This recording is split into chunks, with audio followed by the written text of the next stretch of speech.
인간이 살아온 역사, 사상과 철학, 그리고 예술. 이렇게 인간과 관련된 학문을 통틀어 인문학이라고 합니다. 가장 가깝지만 점점 멀어져만 가는 학문. 한간에는 돈이 안 되는 학문이라고까지 표현을 하는데요. 입시와 스펙에만 치여 사는 요즘, 우리는 정작 가장 중요한 공부를 잊고 있는 건 아닐까요? 오늘 지성인에서는 시와 철학이 숨쉬는 공간의 최민규 관장과 함께 그동안 우리가 잊고 있었던 인간다움에 대한 이야기를 나눠보겠습니다.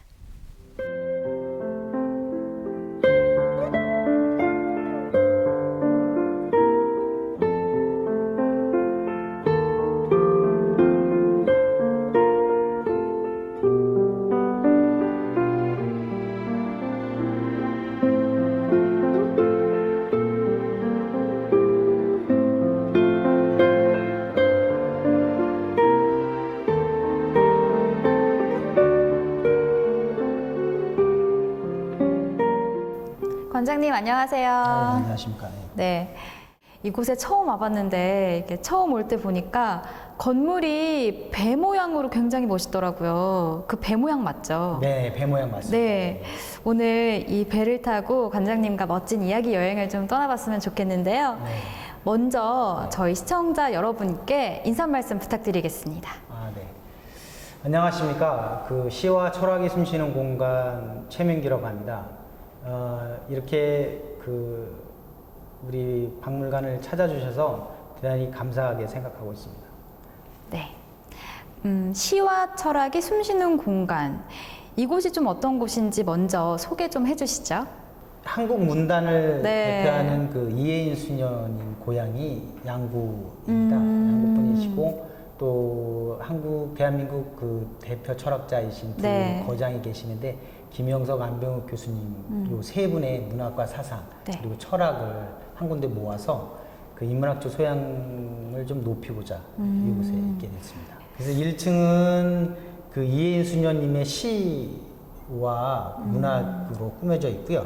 2층은 김영석, 안병욱 교수님의 철학과 문학 그리고 사상 그리고 본인들이 가지고 계시던 자원명이나 이런 것들을 꾸몄습니다. 그리고 3층은 우리 문학관에 찾아오셔서 그 시와 철학을 접하신 분들이 쉬었다 가실 수 있는 그런 휴식의 공간으로 3층을 만들어 놓고 있습니다.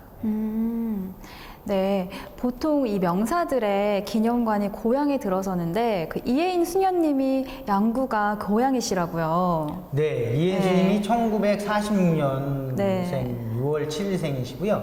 양국은 양구 동수리에서 태어나셨습니다. 그래서 여기서 이제 3살 때 네. 카톨릭 그 세례를 받으시고 1950년에 전쟁이 일어나지 않습니까? 그때 이제 서울에서 전쟁을 맡게 되죠. 네. 그럼 그 김영석, 안병욱 박사님들은 이 양구와는 어떤 관련이 있으신 분들인가요? 예, 물리적으로는 양구와는 직접적인 관련은 네. 없고요. 김영석, 안병욱 교수님 고향은 평양남도이세요. 평양남도 대동과 용강이라는 곳인데 1920년생이시고 동갑이시고 친구세요. 네. 친구신데 이분들이 말년에 지금 96세시거든요.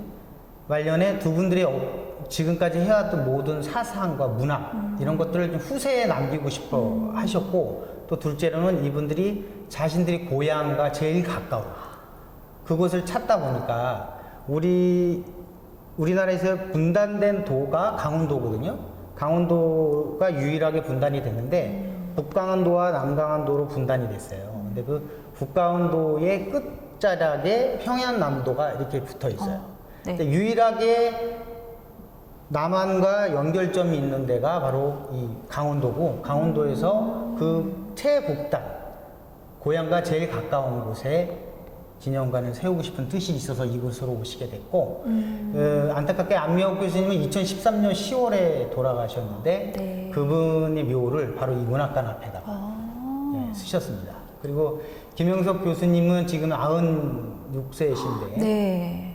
지금도 한 달에 한 번씩 이쪽 문학관에 가서 강의를 하시고 계시거든요. 근데 그분도 돌아가시게 되면 이곳에 이제 안병욱 교수님 옆에 묻히시겠다 이런 말씀들을 하고 계시고 그래서 보면 두 분이 이제 어떻게 보면 두 분이 가장 가고 싶어하는 고향에서 제일 가까운 곳에 이제 오시게 되는 그런 계기가 되겠습니다. 그렇군요.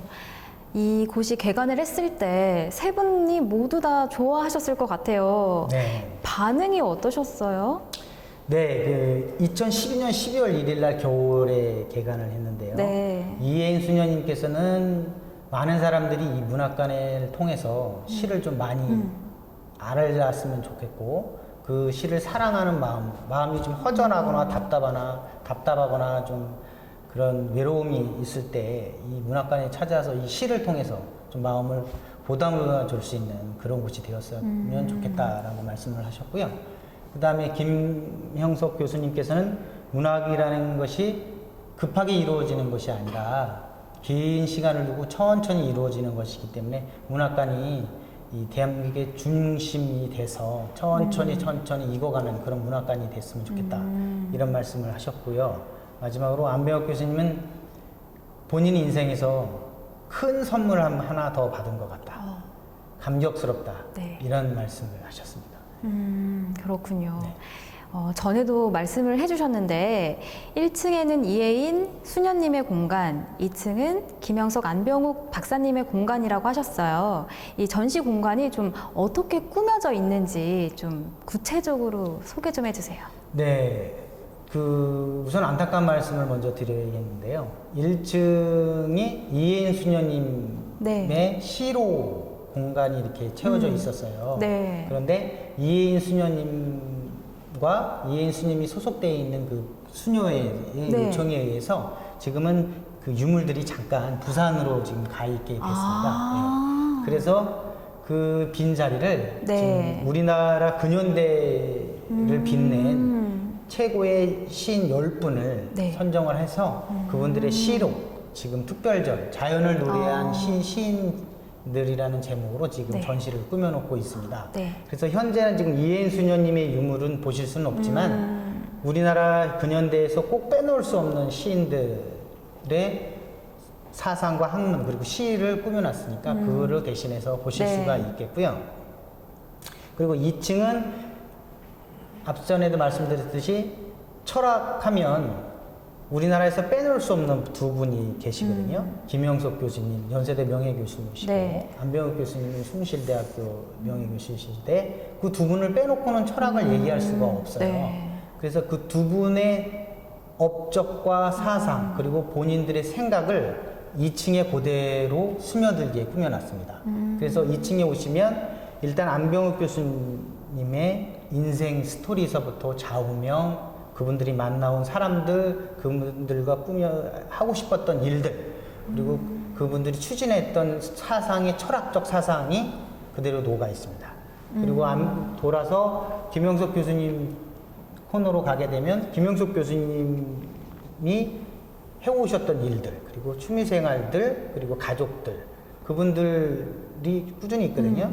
그런데 이제 두 분이 꾸며오셨던 인생이 바로 우리나라의 역사하고 맞물려 있어요. 그래서 뭐 두 분이 교류했던 분들이 우리가 다 아시는 분들이에요. 안창호 선생이라든지 윤동주 시인이라든지 이강수 선생이라든지 함충원 선생이라든지 뭐 떠나서 김수환 추기경이라시든지 이분들과 교류하시면서 이제 그분들이 교류하시면서 같은 시대를 사셨기 때문에 이분들의 인생이 바로 대한민국의 인생이고 삶이에요. 그리고 이분들의 삶을 그대로 녹아낸 전시실들이 유물들과 함께 전시되어 있습니다. 아, 그럼 이곳에 전시되어 있는 그 재현되어 있는 공간이 그 유물들인가요? 네, 유물들이 맞습니다.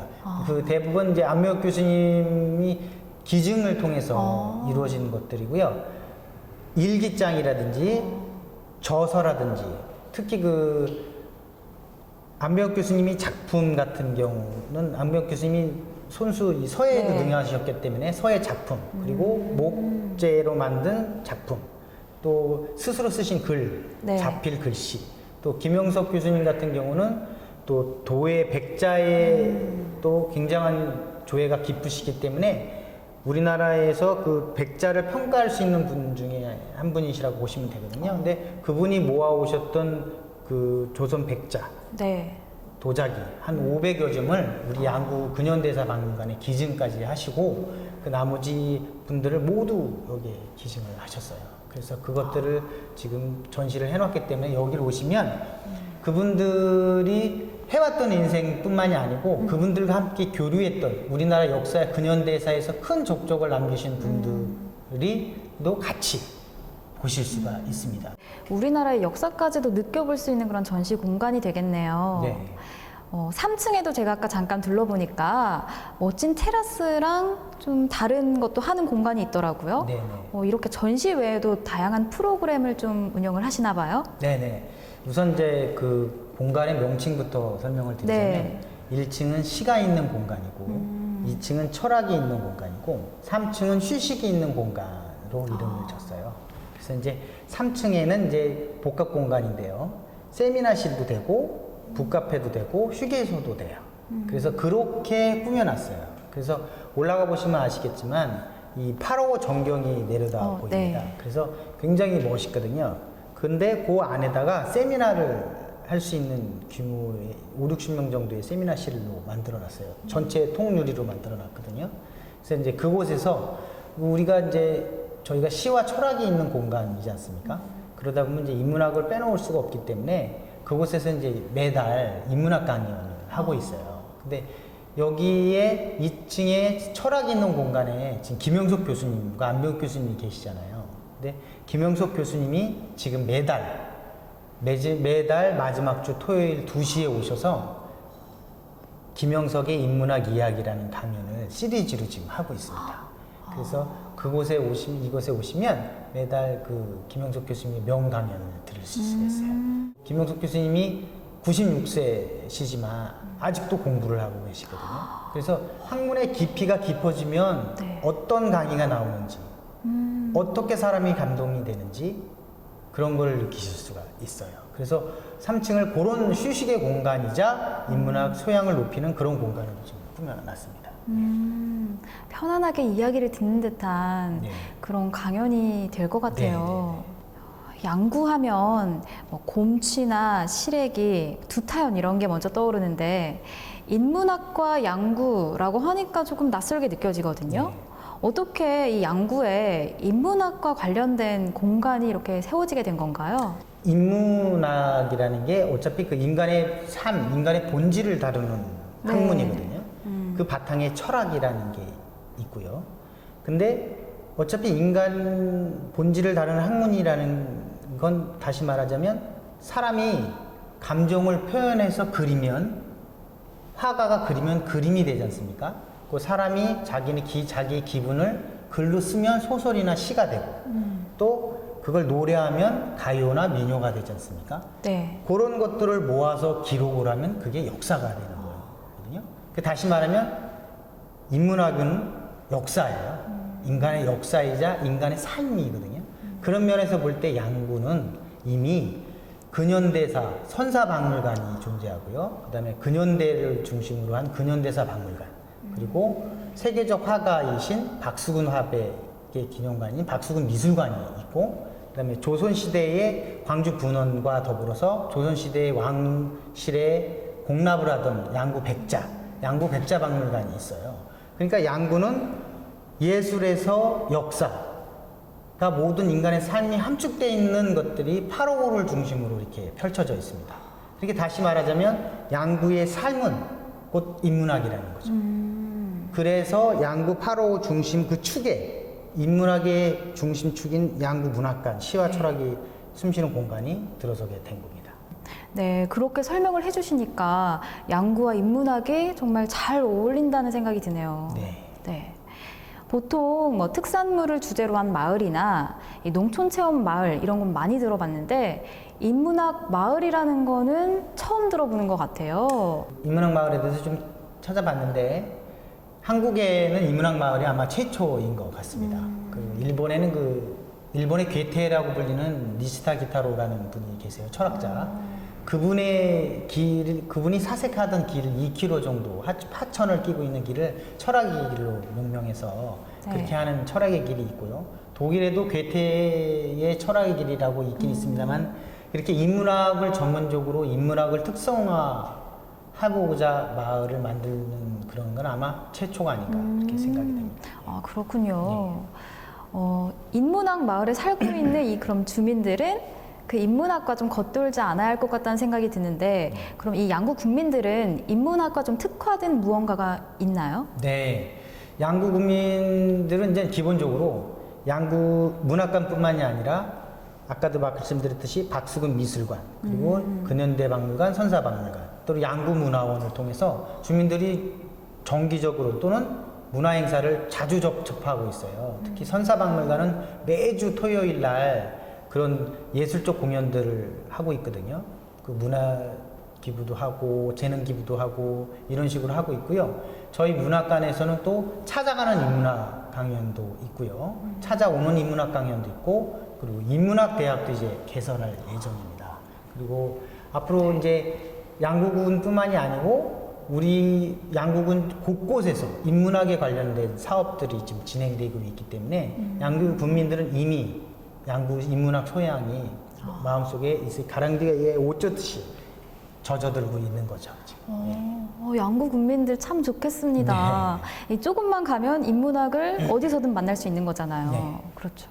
지금까지 쭉 이야기를 들어오면서 관장님이 참 열정이 남다르시다라는 걸 느꼈어요, 네, 제가. 감사합니다. 앞으로 이 관장님으로 계속 계시면서 이뤄나가고 싶은 포부 같은 게 있으신가요?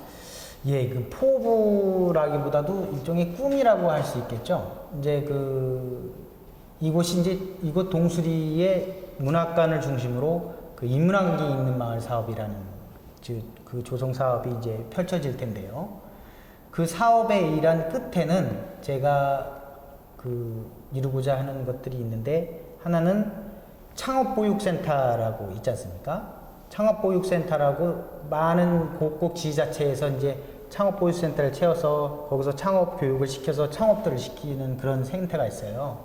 근데 그것처럼 우리 이곳에서 문학을 하고 싶은 분들을 위해서 그러니까 글을 쓰고 싶은 분들, 소설을 쓰고 싶은 분들 이런 분들을 지원하고 교육시킬 수 있는 인문학 보육센터를 이곳에서 건립을 해서 그분들이 모두 이 양구 그중에 이 동수리 문학관에 와서 지금 현재 진행되고 있는 유명하시고 훌륭하신 교수님들의 전문적인 강의를 조금 더 들으셔서 그분들의 강의를 들으셔서 이제 교육을 시켜서 그런 그러니까 인문학 작가를 만드는 거죠.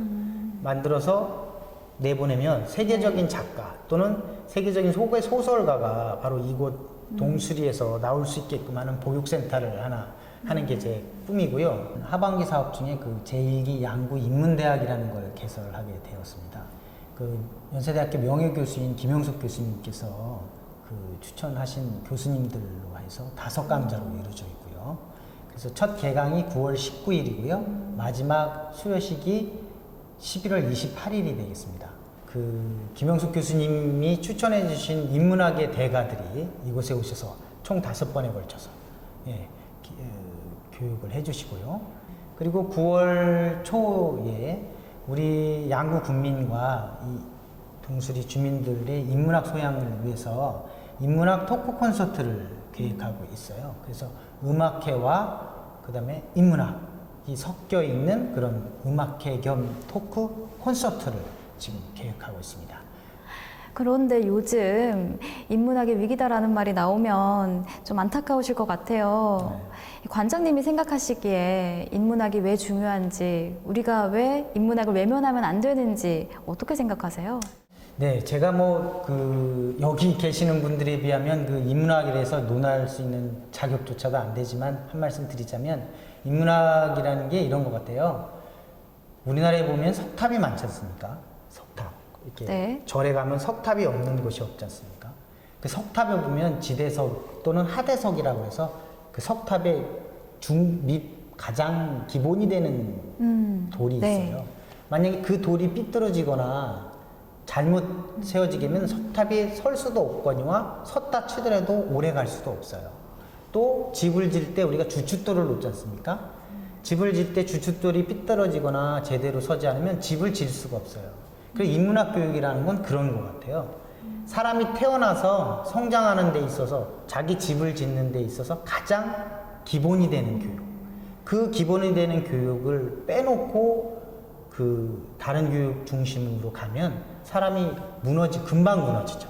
무너지거나 제대로 성장할 수 없는 그런 사람이 되는 것 같아요. 그래서 인문학 교육을 소홀히 하면 안 된다고 저는 생각하고 있습니다. 예. 네. 이곳에 이제 멀리서 찾아오는 분들도 많으실 것 같은데 그분들이 이곳에서 이거는 좀 느끼고 갔으면 좋겠다 하는 바람이 있으신가요? 찾아오시는 분들이 대부분이시거든요. 네. 여행사나 이쪽 관련된 분들이거나 아니면 이쪽 홈페이지를 보고 일부러 찾아오시는 분들이 대부분이세요. 근데 그분들이 오실 때는 이미 전문적인 지식 또는 이곳의 자료를 가지고는 오시거든요. 근데 오시는데 이곳에 오셔서 그냥 한번 이렇게 쭉 훑어보고 이렇게 가시는 경우가 있으세요. 그러지 마시고 오셔서 그 이분들의 철학도 있고 또 일종의 시도 있지 않습니까? 그런 시들이나 철학을 좀 음미해보는 기회를 좀 가지셨으면 좋겠습니다. 여기는 항상 열려 있거든요. 그리고 이 3층 테라스에 가면 또 저녁 때 되면 그 양구 시내 야경도 보이고 하늘의 별도 보여요. 그럼 마지막으로 이 양구를 찾는 이 관광객들과 또 바쁘게 살아가는 이 현대 사람들에게 한 말씀, 하시고 싶은 말씀 부탁드리겠습니다. 양구를 찾아주시는 분들에게는 양구에 오시면 볼거리, 먹을거리, 또 즐길거리 아주 다양하게 있어요. 근데 양구에 오시면 꼭 느끼고 가있으면 좋은 게 뭐냐면 양구 이게 좀 아픈 현실이긴 하지만 분단 지역이거든요. 그 지역 특성이 군인들이 많아요. 그래서 조금만 더 양구에서 조금만 더 북쪽으로 올라가시면 해안면이라는 데가 있고 해안면이 있는데 그곳에 가면 사땅굴이 있고 전망대가 있어요. 근데 그곳을 가시기 전에 돌산령 터널이라고 뚫려서 지금 터널로 통과해서 해안면을 가시게 되거든요. 근데 그 터널로 통과해서 해안면을 가시지 말고 그 옛길로 올라가시면 그 양구에 해병대 유령제를 지내는 해병대 유적지가 있어요. 그것에 올라가서서 이쪽 그 대암산, 이 피해능선 이쪽 6.25대 전적지를 볼 수가 있습니다. 정상에서 보면 돌산령 정상에서 보면 그곳에서 보면 아 우리나라가 아직 분단 국가구나. 우리나라가 아직도 전쟁이 끝나지 않았구나. 네. 이런 걸 충분히 느끼실 수가 있어요. 그래서 양구에 오시면 그런 모든 즐길거리도 있지만 그곳에 한번 가셔서 우리나라의 아픈 현실을 좀 한 번쯤은 보고 느끼고 가시면 아마 우리나라가 지금 아파하고 있구나 이런 걸 아마 느끼실 수가 있을 것 같습니다. 네, 오늘 좋은 말씀 잘 들었습니다. 네, 감사합니다. 네, 오늘 지역과 함께 성장하는 사람 지성인에서는 시와 철학이 숨쉬는 공간에 최민규 관장님과 함께 이야기를 나눠봤습니다. 우리의 인생에서 가장 중요한 건 나 자신을 생각해보고 또 나 자신을 표현하는 것이 아닐까 합니다. 혹시 지금 인생의 어두운 터널을 지나고 있다고 느끼신다면 인생 자체가 학문이 되는 곳, 국토의 정중앙 양구에서 인문학 여행 떠나보시는 것도 좋을 것 같습니다. 네, 오늘 좋은 말씀 잘 들었습니다. 네, 감사합니다.